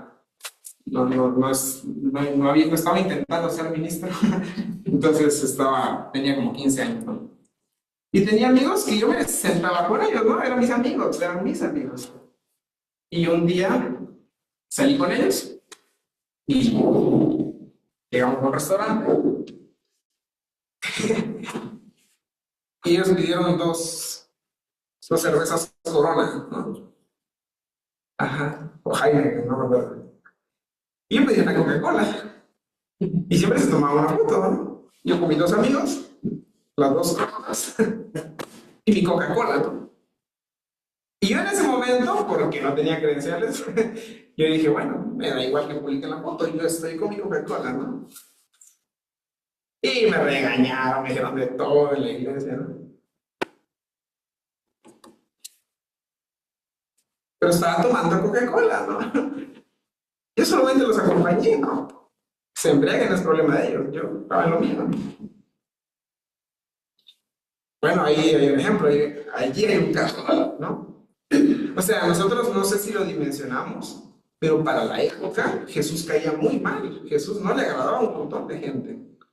¿Sí? No. Jesús, si estuviera aquí viviendo en Cachapamba, sería los viernes cuando se separan aquí en la esquina, ¿no? Con sus pilseners. Ya Jesús saldría del culto y se iría con ellos a conversar, ¿no? Y no conversar de fe, no conversar de, ay, sí, acepten a la religión. No. Iría a conversar de qué tal estuvo el partido de hoy, ¿no? Pero con el enfoque de llevarlos a la Seguramente. Entonces nosotros veríamos al pastor Jesús, ¿verdad? Ahí con los de la esquina. Llegaría a su casa Jesús, seguramente con el olor del humo que dejan ahí, ¿no? Y por eso Jesús caía mal, por eso lo crucificaron. ¿Sí? Caía tan mal que lo llevaron a la cruz. Por todo lo que decía, por todas estas cosas. O sea, viéndolo en esta perspectiva, haciendo un poco más la idea de qué cosa hacía Jesús. Para nosotros es algo simple que una mujer con flujo de sangre lo toque. Decimos, ay, bravo Jesús. Pero para la época era algo horrible. No tenía crédito eso. ¿Sí? No, Jesús tenía que quemar todos sus vestidos. ¿Por qué no se pidió una corona a usted? Porque esa no. Esa no sabe bien qué sería. No, realmente porque, o sea, no sé, no la costumbre ni nada, algo así. Es un proceso de santificación. Sí, no, y más que eso, creo que es una cuestión así de gusto, ¿no? O sea, sí, no me gusta la Pepsi, tampoco me pido una Pepsi. No. Bueno, nuestro Señor Jesucristo dice que por donde quiera que usted vaya, usted es embajador de Cristo. Entonces, y está cumpliendo una de sus mandamientos. Y el otro también es ir a los partidos. Y si estaba usted ahí también, usted era uno de ellos, ¿no? Y si se medía de lo que dice el hermano, pues ya no. Al margen de eso, fue porque, no sé, no es costumbre. Y Hermano, así sea costumbre. También dice que usted no sea piedra de tropiezo para uno de ellos que pudiera ir al más todavía, la cultura guatemalteca es una cultura de, por ejemplo, yo creo que hay otros países, más aquí en Sudamérica, donde una cerveza se toma para el almuerzo, ¿no? Si van a un restaurante italiano, toman vino y no pasa nada. Pero en Guatemala, en mi pueblo, no es así. En mi pueblo toman cerveza los que quieren embriagarse, ¿no? Entonces, ese es otro problema. Entonces, yo creo que sí es una cuestión cultural. En nuestros países, eso deviene en borrachera, ¿no? Pero en la sociedad del siglo I, Jesús convirtió el agua en vino, lo que tanto se dice, ¿no? La excusa de medio mundo. Pero que al final es excusa, pero al final es cierto. Y Jesús sí hizo el vino más fermentado porque era el que se servía. Claro. Entonces ahí tenemos eso, ¿no? Entonces yo, ¿por qué no me la pedí? Creo que, por ejemplo, yo no salgo a bailar nunca porque no sé bailar. No porque yo creo que es pecado, porque creo que esté mal, ¿no? No es mi cultura realmente. Yo soy así muy tranquilo, ¿no? Prefiero estar en mi casa y ver una película. No lo hago entonces, no porque yo crea que es pecado, sino porque no es. Mi hermano, yo cuando ha pasado eso, yo siempre he dicho cualquier cosa, ¿no? Como se baile. Me he preguntado, ¿eso me edifica? ¿Eso honra a Dios? Y si la respuesta es no, pues no lo hago. ¿No sería esa la respuesta? Sí. Si te edifica o no, y a los demás también, a los que te ven. Sí, yo me hago esas Un preguntas. bailecito en casa no creo que le haga mal a nadie, pero ya en la discoteca pues es diferente. Yo me hago esas preguntas y, por ejemplo, no todo honra a Dios. Que yo ande con esta funda en mi teléfono, por ejemplo, no honra ni deshonra a Dios, ¿no? Que use este abrigo blanco no honra ni deshonra a Dios. No todo tiene que honrar o deshonrar a Dios, ¿no? Entonces yo ahí digo, eso es una cuestión así muy particular, pero simplemente no es mi ambiente. Por ejemplo, yo no canto para nada, ni en la iglesia canto, porque no. Creo que tenemos derecho, ¿no? Y cantar no es una actividad que me guste. O sea que sí tenemos aval para ir a una discoteca. Eso hay que preguntarse a la pastora Viudi y a la pastora Sí, Yadi. no, sí, lo hace mal, o sea. Una cosa, no es que para tomarse una cerveza o dos cervezas, En la casa, pero no. dos copas de vino, con eso no podemos estigmatizar de que En la casa puede ser puede hacer un brindis, una parrillada, una comida en la casa. Lo malo es que embriagarse y emborracharse, lo que dice la palabra, ¿no? O sea, ese es el criterio. Y hay conversos. Ahora, yo también creo que, por ejemplo, usemos el ejemplo de Yolanda. Si ecuatoriana, por años, hubiese visto como pecado portar una gorra. Y por hace años, desde hace mucho tiempo, hubiese visto como pecado portar una gorra. Yo no me pondría una gorra, por lo que dice la hermana, ¿no? Para no ser piedra de tropiezo, no porque usar una gorra sea malo, sino porque simplemente hay personas que son un poco sensibles a ese tema. Ya, yo no me lo pondría y listo. Porque es una cuestión, exacto, es una cuestión cultural también. Sabemos que en la Biblia por ningún lado se habla de que no hay que usar una gorra, ¿no? Por ningún sitio. Ya, pero si en esta cultura eso fuera un pecado terrible, yo no lo usaría. ¿Sí? Sería una pésima idea usarla, ¿no? Esa es parte cultural, por ejemplo, en España toman vino normalmente, en Chile, en Argentina comen partida. Pero no son cristianos. Ah, bien, hay pastores que lo hacen porque es cultural allá y allá no lo embriagan. Lo hacen por cultura, Sí. pero nosotros lo hacemos porque seguimos a Cristo. Pero igual No ese... es el día de tropiezo para nadie. Pero pienso que tampoco, o sea, no nos detengamos Hacerlo en en eso. cambio, hacerlo en vez de inconversos, pedirle no se piedra de tropiezo. Chévere enardecer el debate, mis hermanos. Excelente. Avancemos, por favor. Sí, hermana. Un último comentario aquí y avanzamos. Yo creo que para ser cristianos es mejor ser buena persona, no estar diciendo esto es prohibido, esto es permitido. Eso, muy bien. Excelente. Eso.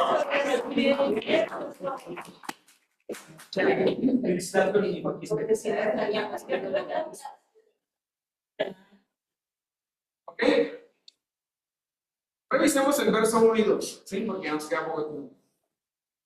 Los publicanos y pecadores se acercaban para oírle. En este caso, oírle, acudían, por ejemplo, en Lucas tiene más bien como sugiere un poquito de apertura al diálogo, ¿no?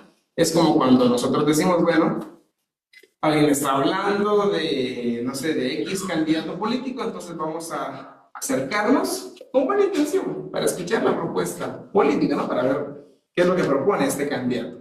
Entonces, en este caso, se dice que los publicanos y los pecadores sí se acercaban con una apertura y fe. ¿Sí? ¿Qué ocurre? Que la murmuración de los fariseos evoca el murmullo de Israel. ¿Sí? O sea, lo que hace es como traer a colación ese murmullo de Israel en el desierto. Al menos esa es la interpretación más clásica, ¿no? Cuando la gente dice, bueno, ya salimos de Egipto, pero salimos de Egipto para morirnos en el desierto. Va por ahí un poquito la idea. Entonces, el pueblo religioso se resiste a la nueva acción de Dios. Hay resistencia a lo nuevo.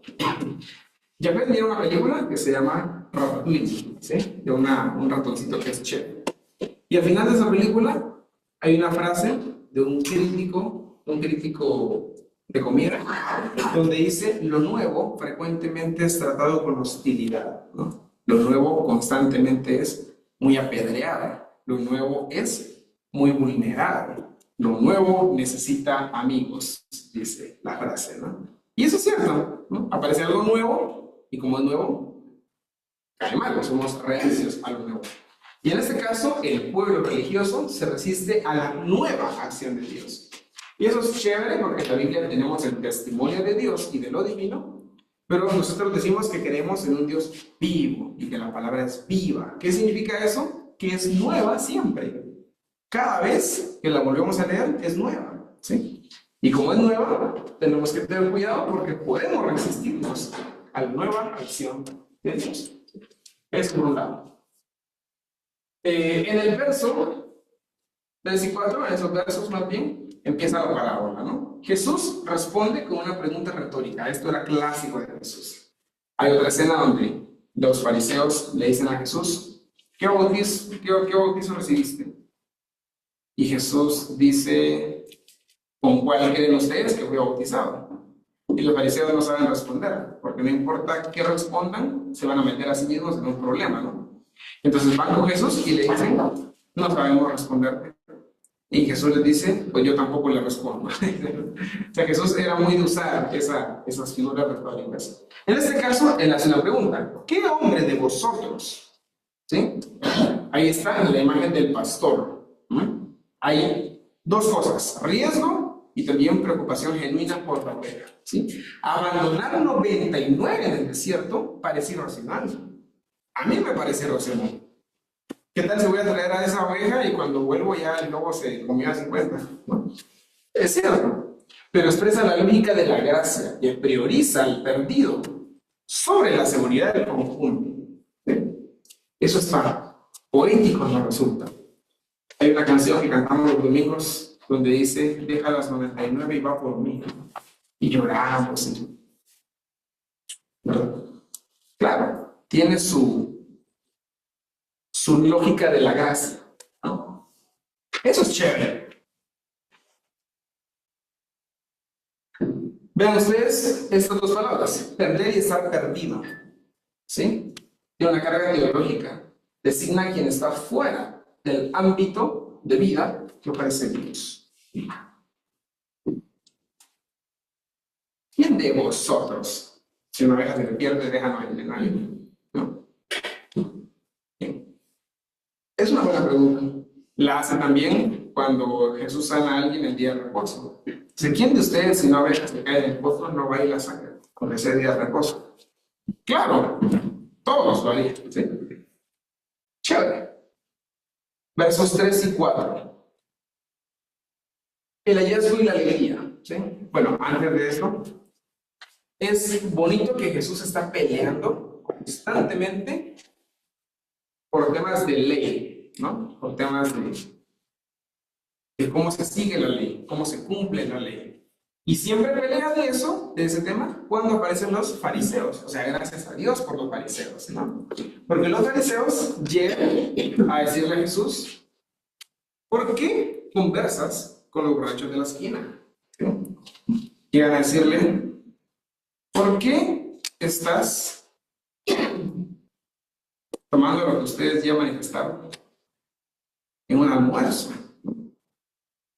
¿Por qué haces esto? ¿Por qué haces aquello?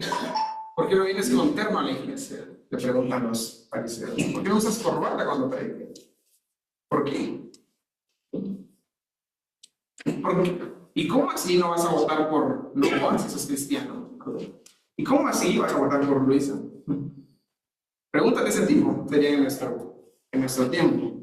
¿Cómo? ¿Verdad? Se supone que sos cristiano, ¿no?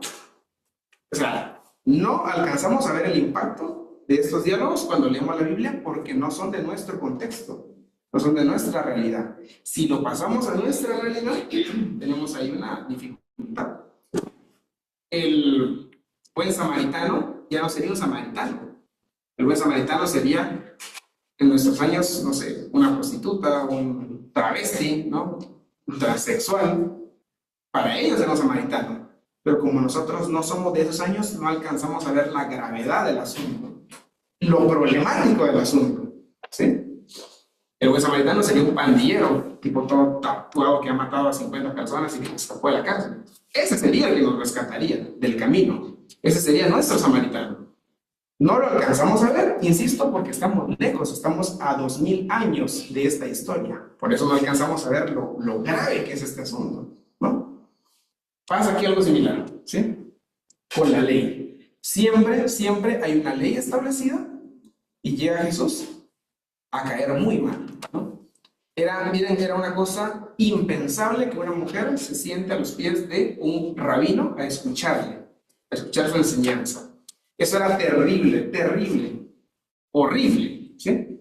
Y llegan unas cuantas mujeres, se sientan y escuchan a Jesús. Y Jesús dice, chévere, ellas han decidido tomar la buena parte. Y todos como que, no es posible, ¿no? O sea, tantas cosas de ese tipo hizo Jesús que dijeron que con este no hay más opción, pena de muerte, ¿sí? Tenemos que llevarlo al tribunal. ¿Aquí hay algún tribunal constitucional o algún juzgado que sea como el más fuerte? La fiscalía. Lo llevaron ahí, lo juzgaron y los fiscales dijeron, es que no, o sea, ¿cómo Jesús hace eso? No se puede, este tipo es insufrible, ¿cómo podemos dejarle hacer eso? Hay que matarlo, ¿no? Tanto así que dijeron, bueno, ¿le ponemos a Barrabás o a Jesús? ¿No? Y la gente estaba tan enojada, estos estaban tan enojados con Jesús que dijeron, no, tenemos a Barrabás, ¿no? El peor criminal mejor sáquenlo libre y que maten a Jesús, ¿no? Que lo condenen, porque ¿cómo nos va a poner el ejemplo Jesús de que iba por el camino una persona, lo asaltaron y pasó un pastor, pasó un cura? Ajá, pasó un curita del valle también. y nadie hizo nada por levantarlo, pero pasó un transexual y se lo levantó, ¿no? Lo llevó al hospital. ¿Cómo Jesús nos va a poner esos ejemplos, no? ¿Cómo Jesús va a decir que un pandillero que se escapó de la cárcel rescató a esa persona y tuvo la decencia de llevarlo a un hospital? No, hay que matarlo, ¿no? Eso era básicamente la pelea de Jesús con la ley, ¿no? Caía mal Jesús, no lo aguantaban los fariseos, ¿sí? Habían estudiado hasta los 40 años los fariseos la ley, y llega este hijo de un campesino, este hijo de un carpintero, nacido en Belén, a decirles qué hacer, ¿no? A decirles cómo interpretar la ley y a decirles que son injustos. Nada, pena de muerte, ¿no? Ese es el gran conflicto de Jesús con la ley. Dicho eso, continuamos. El hallazgo es descrito con acción intensa y afectiva. Cuando encuentran a este personaje, el pastor la pone sobre sus hombros. Feliz, ¿no? Tuve que ir hasta Conocoto a traer esta oveja y bueno, al fin la encontré, ¿no? Y si no era esta, a ver, igual tenía 100 y ahora ya tengo otra vez 100, ¿no? Feliz llegaba. El gesto recuerda las imágenes de Isaías 40:11. Llevará en su seno a los corderos, ¿sí? Y la práctica de los pastores palestinos de cargar a las ovejas heridas, ¿sí? Ellos cargaban a sus ovejitas, algunas que estaban heridas y había otras que ellos mismos lastimaban. Digamos que Jafet es una oveja traviesa, ¿no? Es que tiene que ser el pastor, tenía un callado, ¿no? Y con ese callado el pastor le rompió la pata a Jafet para que Jafet ya no se escape. Porque claro, cuando tiene la pata rota ya no puede huir. Ajá, con las tres. Eso era también clásico. Allá cuando la oveja ya no daba más, entonces el pastor otra vez, ¿no? Tiene que cargar. O sea, el pastor es parte del cuidado también, ¿no? Prefiero fracturarla ahorita y después le pongo ahí un palito para ajustarle el huesito y todo bien, ¿no? El gozo no es individual, se comparte. La comunidad del reino se alegra en la restauración. O sea, no es un evento individual, porque esa oveja finalmente regresa a la comunidad, regresa al conglomerado, ¿sí? Chévere. Que es buen tiempo. Y el número 7. Hay una aplicación teológica que hace también Jesús. Él traduce la historia en clave celestial. Dice, más gozo en el cielo por un pecador que se arrepiente.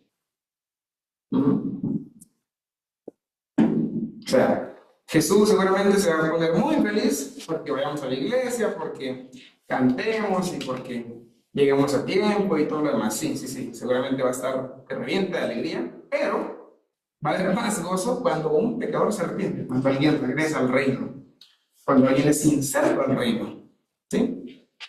Pero de nuevo, en esta parábola, ¿quiénes son aquellos que se insertan al reino? Son publicanos. O sea, ¿quién sería el publicano, mis hermanos? Es aquel que llegaría a sus casas. No sé si aquí hay, pero en Guatemala están los cobradores de diario que llegan en sus motos a cobrarle todos los días no sé si aquí también, pero en mi país son gente muy abusiva, ¿no? A veces, o sea, muy abusiva, muy violenta. Ahí está chévere, ¿no? Porque es un buen ejemplo. Esos son los publicanos. Y con esos Jesús se sentaba a comer. O sea, ustedes ven a Jesús y dicen, ¡ay, tan lindo Jesús, ¿verdad? Nuestro Señor. Y luego ustedes lo ven comiendo y abrazando y feliz al cobrador que le fue a gritar hace 2 horas, ¿no? Nos caería mal, nos enojaría. ¿Sí? Pero con ellos comía Jesús. Ellos eran las ovejas. ¿Sí? Ok. El término metanoia, que seguramente se lo hemos escuchado al doctor Pietensi, no alude a un arrepentimiento moralista, ¿sí? Curioso, la etimología de la palabra moral está muy arraigada al tema de la costumbre. Lo que es costumbre no va a tardar en volverse moral, ¿sí? Sino a un cambio de orientación, un retorno al ámbito de vida de Dios. Los justos que no necesitan arrepentimiento, ¿sí? Tenemos este otro dato. Hay justos que no son ovejas perdidas, ¿no? Chévere por ellos, que ya están dentro de la comunidad, dentro del reino, ¿sí? Pero estos justos probablemente son una ironía dirigida a los fariseos. O sea, probablemente Jesús le está diciendo, justos que no necesitan arrepentimiento, cuidado. Que los justos fallan en su justicia. Los justos fallan en cumplir la ley. A lo largo de mi vida, que no han sido muchos años, he visto mucho los casos de colegas, personas que en el trabajo o en los estudios, en la carrera o en la vida misma, quieren ser muy rectos, ¿no? De acatar toda la ley completa. Y es chévere porque eso es imposible, ¿no? Tenía amigos que todo el semestre, muy pulcros, ¿no? Vamos a hacer bien las tareas, ¿no? Pero de repente, en el último día del semestre, que cumplieron la ley todo el semestre, el último día hay un examen sorpresa, no estudiaron y no tenían más opción que romper sus leyes, ¿no? Y pedir copia. Porque hicieron bien todo el semestre, pero si fallan ese examen, pierden el curso. No tienen más opción. Eso es chévere, porque de alguna manera se fractura esa moralidad nuestra, se fractura la justicia nuestra, ¿no? Como cuando también alguien dice, no, bueno, soy policía y yo digo que todos los mareros, todos los que vendan drogas tienen que ser castigados de la forma más dura posible, pena de muerte. Y luego resulta que mi hijo anda vendiendo drogas, ¿no? Chévere, mi moral se rompe, mi justicia se quiebra. Yo digo, no, hay que ser misericordioso, ¿no? Eso es magnífico cuando la moral, y no es que yo sea mala gente, pero es chévere cuando la moral de alguien se quiebra porque se da cuenta que hay cosas que superan la moral. Y es chévere regresar a la Biblia y ver que Jesús mismo supera la moral, ¿sí? Él dice un montón de pecadores que toda su vida han viviendo en condiciones deplorables, haciéndole el mal al prójimo. Bueno, yo los perdono, ¿no? Criminales que están en la cruz muriendo porque son criminales, porque han robado, no importa, ¿sí? Hoy te veré en el reino, ¿no? Así de simple es Jesús. La mujer adúltera sí era adúltera. Era adúltera. No era que la estaban acusando de adulterio, era adúltera. Y Jesús le dice, ya. Vete y no peques más. ¿No? O sea, Jesús es chévere, porque Jesús es el Dios de aquellos que tienen la moral y la justicia quebrada. No pudieron completar la ley. De ahí que Jesús diga, justos que no necesitan arrepentimiento. Mentira, eso no existe. No hay justos que no necesiten arrepentirse, ¿sí? Sepulcros blanqueados. Chévere. ¿Preguntas antes de terminar? Allá hay una y luego quiero una. Sí, estábamos hablando sobre la oveja perdida que nos dice Jesús. Jesús nos dice claramente cuando viene a este mundo que Él vino por las ovejas perdidas de Israel. Y los que dicen ahí, por ejemplo, los justos que no necesitan arrepentimiento, en este caso por lo general eran los fariseos, los escribas, los conocedores de la ley. Y Jesús mismo les confronta, les dice, ustedes conocen la ley y conocen a las personas, pero ustedes me ven a mí y no me reconocen. Yo estoy parado delante de ustedes y ustedes no conocen, sabiendo la ley y conociendo todas las escrituras. Si las escrituras hablan de mí, les dice así. Entonces, y ustedes no me reconocen. ¿Y por qué vino por las ovejas perdidas? Porque ellos también eran las ovejas perdidas. Ellos estaban muertos como el resto de la gente que no reconocía el arrepentimiento. Y también estaban muertos ellos porque no tenían misericordia. Como antes pasó por ahí el versículo de Ezequiel 34 que hablaba acerca del pastor. Ahí hay ¿cómo se dice?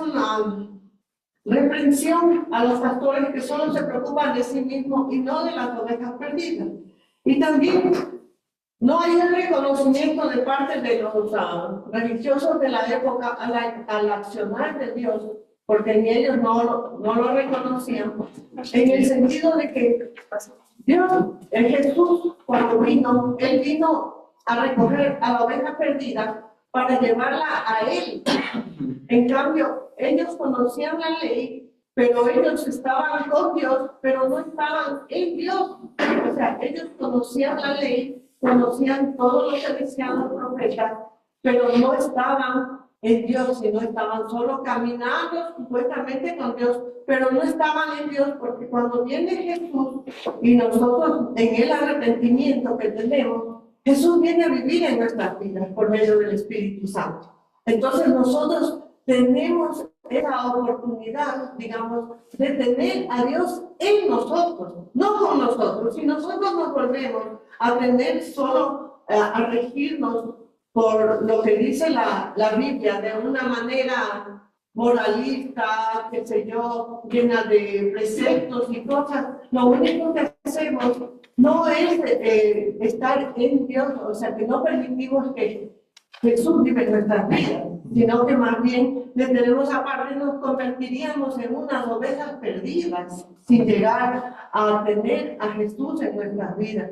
Nosotros también estaríamos ciegos o enceguecidos pensando que estamos portándonos, como se dice, bien, aparentemente bien, como lo que describió en el ejemplo acerca de los compañeros y todas esas situaciones. Eso mismo es lo que se da. Entonces Jesús vino por esa misma gente y no la escucharon. Y ahora después por eso, y gracias a eso nosotros estamos aquí, porque vino después por los gentiles. Entonces tuvimos esa oportunidad grande, porque ellos no reconocieron. Pero Isaías también dice en los últimos, ¿cómo se dice?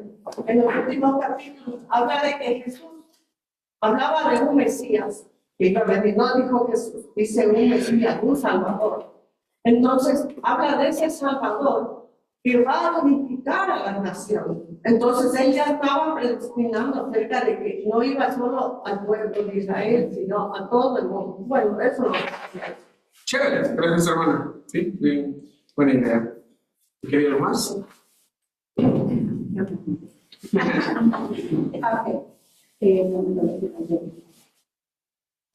Bueno, pienso que la misión de nosotros es alcanzar la meta. El apóstol Pablo, él queriendo hacer lo bueno, él decía que termina haciendo el mal. Dice, ¿quién me librará de eso, no? Y nosotros también creemos que tenemos la obligación, tenemos esa meta aquí en la tierra de hacer lo bueno, no es ser legalistas, no es ser legalistas, sino esforzarnos a hacer lo bueno, porque yo creo que el apóstol Pablo se esforzó en hacer lo bueno y él no fue legalista. Creo que él también falló y nosotros esa es nuestra meta. Decirle a Dios, estoy aquí, y hice lo mejor que pude, pues, ya que él te juzgue como tengamos que ser juzgados, pero siempre esforzándonos y haciendo lo mejor aquí. Y para mí eso no se llama legalismo, si no se llama Biblia. La Biblia es escrita y ya, y es el manual de vida que tenemos nosotros. Eso, Chévere, chévere. Igual de los apóstoles, Pablo era el más liberal. Pablo nos hubiera dejado hacer un montón de cosas, ¿no? El que no nos hubiera dejado hubiera sido Pedro. Él hubiera dicho no. Él nos hubiera dicho no a 1000 cosas, pero Pablo hubiera dicho, y tenemos el texto, ¿no? Hagan lo que quieran siempre y cuando no dañen cosas, ¿no? Son palabras paulinas, ¿no? Comer o no comer de los sacrificados de los cielos, me da igual, dice Pablo. Pero si va a caer a alguien, es buena idea evitarlo, ¿no? Pablo era muy libre, ¿sabes? Perdón, hermano, ¿será que en ese entonces el Evangelio todavía no estaba escrito? Estaba escribiéndose porque Pablo estaba enviando las cartas todavía, ¿no? Ahora, ¿está enviando las cartas? Los Evangelios. Los evangelios, supuestamente, según la tradición, sí. Porque los apóstoles los que vivieron con Jesús, los que experimentaron esta cosa, que ellos escribieron sus experiencias.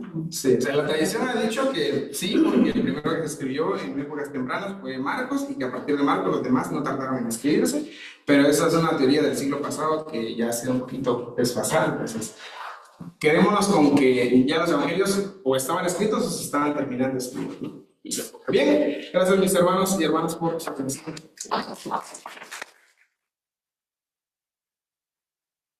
La vida de Pablo, muchísimas gracias Pablo por todo el aporte que has dado esta mañana.